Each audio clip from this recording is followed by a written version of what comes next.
Hi everybody, and thank you for joining us here on Spectrum News.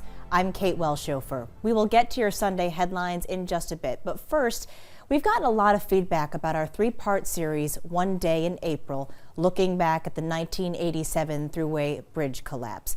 Many of you expressed interest in seeing all three parts together in one show, so we're bringing that to you today.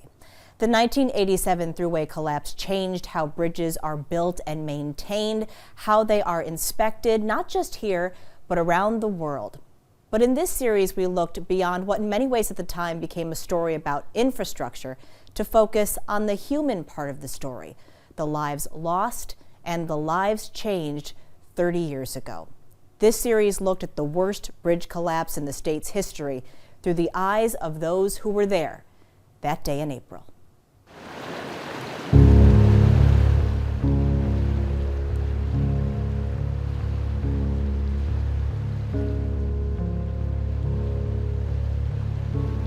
The perfect memory of the Schoharie Creek stretches 93 miles through some of upstate New York's most serene farmland and forest.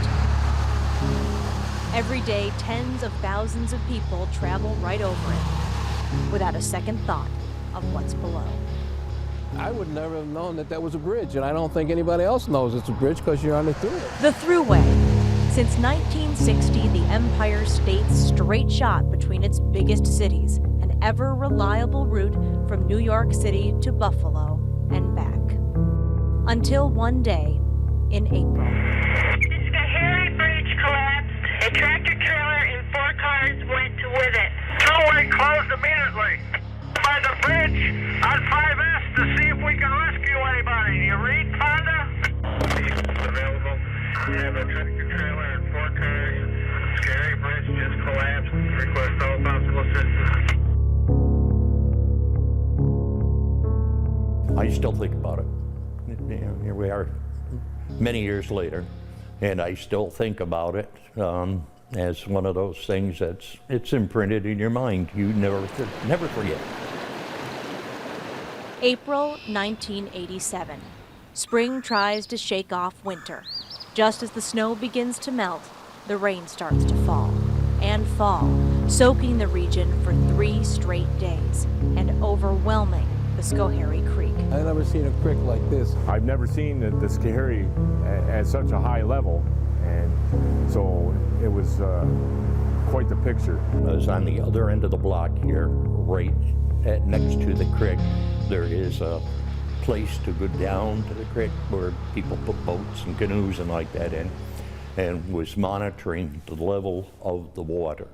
George King was maybe the Fort Hunter Fire District Assistant Chief at the time.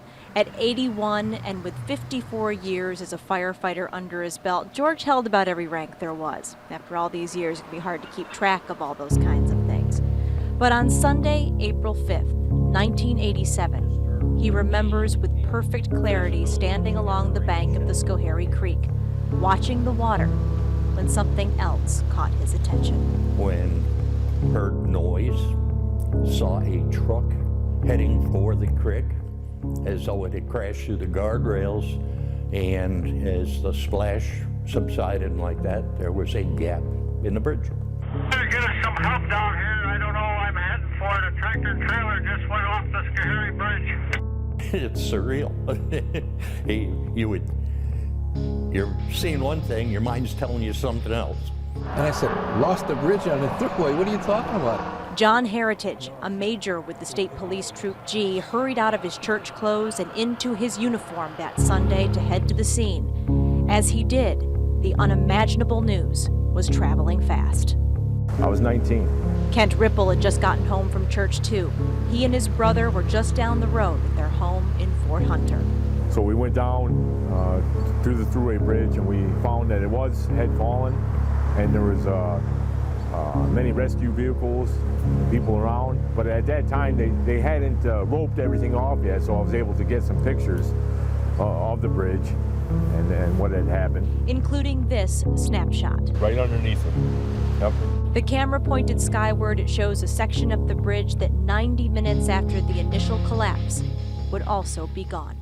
You couldn't imagine, you know, the concrete and the steel and everything that had just fallen down. It took a tractor trailer and 4 cars with it into the Schoharie Creek below. 10 lives were lost. It was a catastrophic failure, the worst bridge collapse in the state's history. 30 years later, along the Schoharie Creek, under the bridge, we remember. I think Christy was 22, Mom was 47. So 30 years later, you definitely don't forget. It gets easier, but you definitely don't forget. And even now, it's hard to imagine what happened that day. The idea that this bridge would just crumble. And it's a sentiment we heard time and time again, including from people who were first on the scene. As it happened, I got assigned to work on a weekend. Normally, I wouldn't have been working. My wife and I were returning from church. So we knew there was some bad flooding out toward the Schoharie Creek.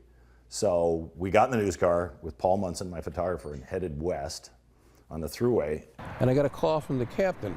And of course, we had the scanner going the whole time. We're listening, trying to figure out where we're going to go. Hey, Mage, he said, I got some bad news for you. And I said, what? Well, what happened? And suddenly we hear, Thruway is closed, Thruway is closed, Schoharie Creek Bridge has collapsed. And we're like, the bridge on the Thruway collapsed? And I said, lost the bridge on the Thruway? What are you talking about? Thruway closed immediately. The Thruway Bridge collapsed over the Schoharie crossing. It was certainly chaos here on the morning of April 5th, 1987, with people trying to wrap their head around what had happened here and what to do next.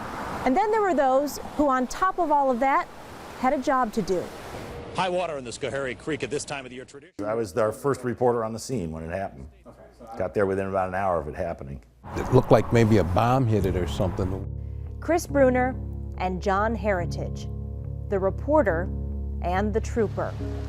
Both arrived on the scene of the bridge collapse that day with a lot of questions.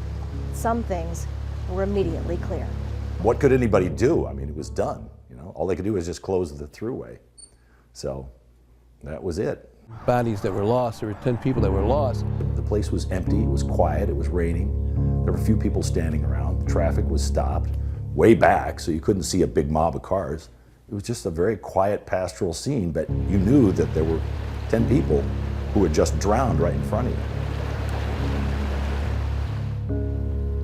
For both men, work involving the collapse would stretch into the days, months, and even years ahead. The families would come, and of course you'd want to talk to them. There was investigation, litigation, new construction.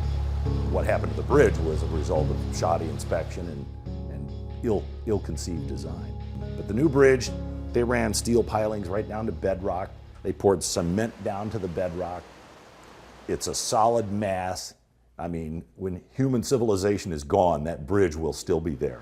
30 years and so many chapters later, knowledge of what they couldn't see and what they didn't see coming. The Thruway Bridge was sort of unique and odd and unexpected. Nobody expects a big giant bridge like that to fall down. There's still a quiet understanding of what happened here. One day in April. I'm sure it's not easy for you. No, it's not. And both John and Chris told us they consider the bridge collapse to be one of the things that impacted them most during their long careers. John spent a great deal of time hoping to offer some comfort to the families who had lost loved ones. Of the 10 who were killed, many were missing for several days. The final report by the state noted swift water carried one victim up to 60 miles away to New Baltimore. Another was found 30 miles away in Glenville.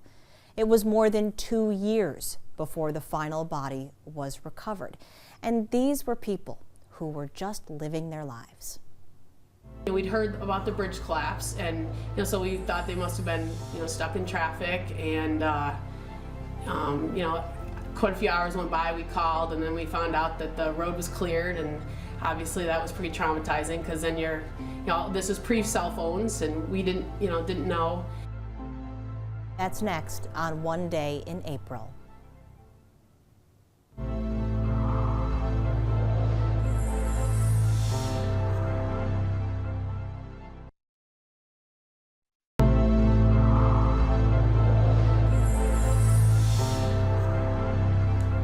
And welcome back to our special presentation of our series, One Day in April, 30 years after the Thruway Bridge over the Schoharie Creek collapsed, killing 10 people.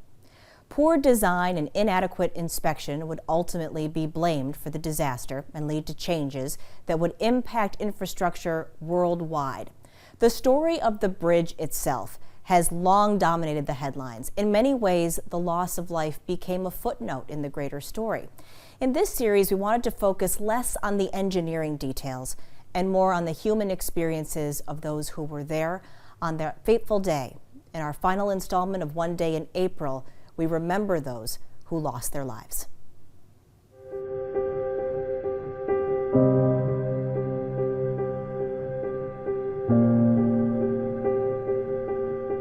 You think about, there but for the grace of God. I had just gone over that bridge Friday night going home, and that was a thought that, that could have been me. And then you start to think about your family, your kids, and what an awful, awful thing this is. In 1987, more than 15,000 cars went over the bridge every day, filled with people just living their lives. And now, 30 years later, we remember 10 lives that were lost in one day.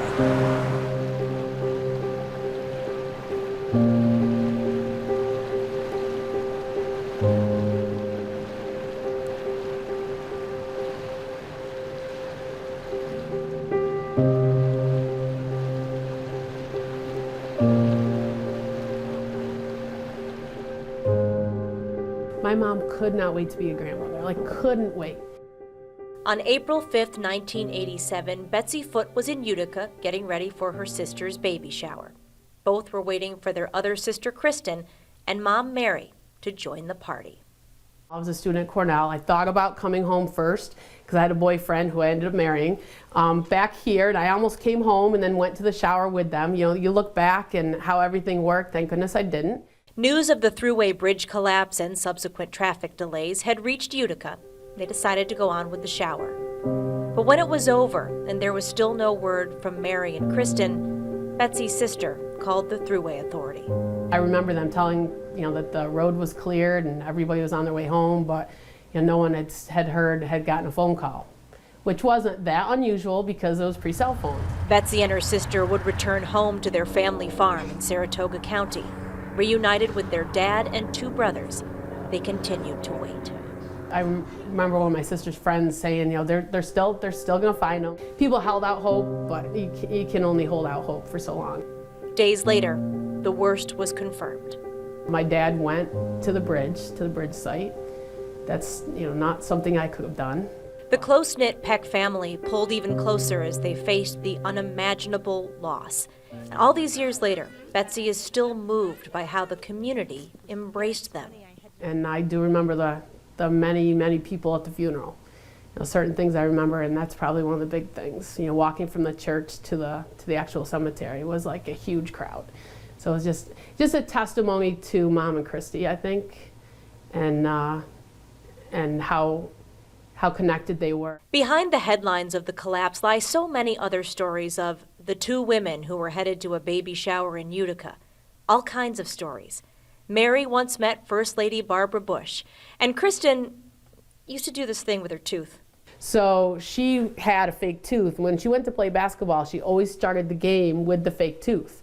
And then as the game got going, she would take the tooth and chuck it to me on the bench. I was in JV, she was varsity, so I'd have to catch her tooth. But she started the game with her tooth, but always, got into the game. And that was Chris. That was Christy. So many things. Profound, silly, simple, unforgettable.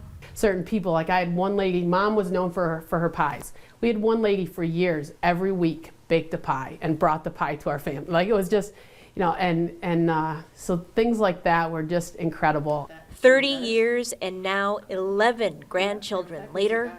This is Hanson Peck, and Hanson was my mom's maiden name. So Hanson was named after my mom, right, Hanson? It's pretty neat.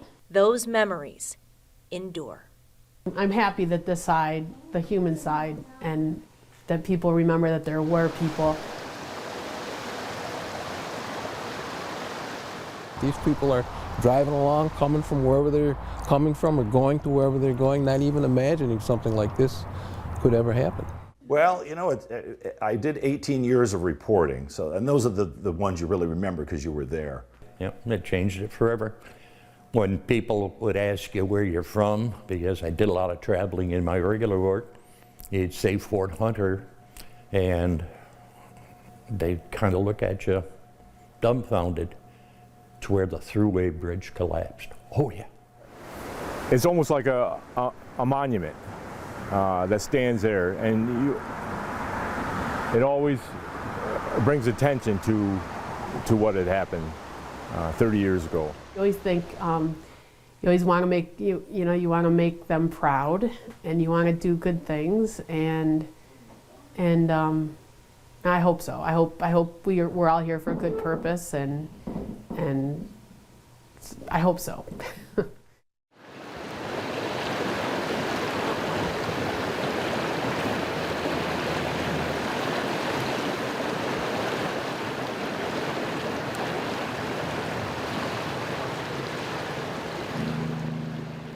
And the official cause of the bridge collapse was poor design, build, and maintenance. Ultimately, investigators determined the rising creek levels, coupled with years of unseen damage below the water, brought the bridge down. And those mistakes led to massive changes to how bridges are built and maintained. Inspection protocol also was tightened. According to the state DOT and the Thruway Authority, all bridges are inspected at least once every 2 years, and they also now send divers underwater for inspections every 5 years. And you can find more information on the causes and conclusions of the Thruway Bridge collapse on our website. And we want to thank everyone who shared their stories of that day in April with us. From me, from our producer Sarah Ruane, and photographer Dan Keese, thanks for watching.